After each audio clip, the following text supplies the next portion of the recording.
By 2026, most skills will be worth close to zero. Not because they're useless, but because AI will do them faster, cheaper, and better. So the real question is no longer, what skill should I learn? The real question is, what can AI not replace? Because that's where the money is going. And today, I'll show you 5 of those plays. We're entering a strange phase of history where intelligence is cheap, execution is automated, and knowledge is everywhere. So what happens?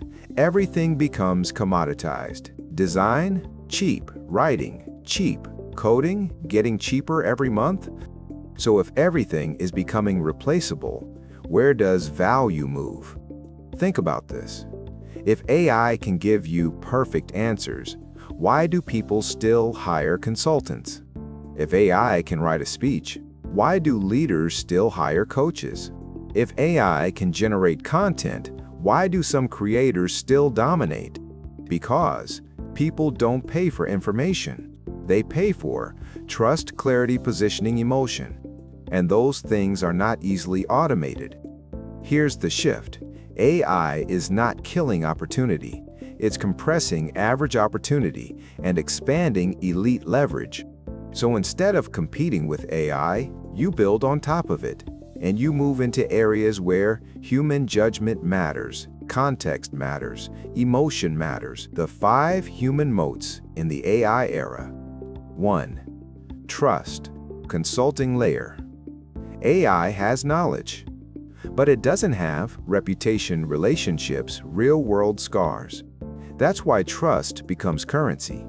Example, AI can suggest career paths, but a real mentor opens doors. People don't pay for answers. They pay for certainty in uncertainty. Trust leads to transactions. 2. Attention, brand layer. If you're invisible, you're irrelevant. AI is flooding the internet with content, so attention is no longer about volume. It's about positioning, narrative, consistency. Example, executives paying thousands monthly just to stay visible on platforms, not for content, for presence. Attention is manufactured, not accidental. 3. ACCESS, marketplaces. AI is great at matching, but people still need curation, quality control, context. That's where marketplaces win.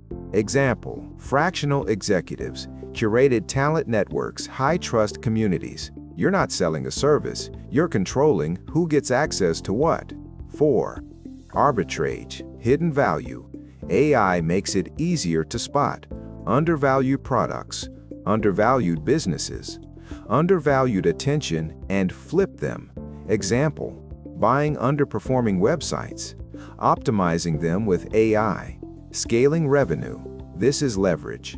Find what others ignore. Scale it fast. 5. Emotion, luxury layer. This is the most powerful one. Because AI can simulate emotion, but it doesn't feel it, and humans can tell. That's why luxury brands win storytelling, wins personal narratives win. Example, 2 identical products. One sells for $50, the other sells for $500. Why? Story, identity, emotion. People don't buy products, they buy meaning. Let's make this real.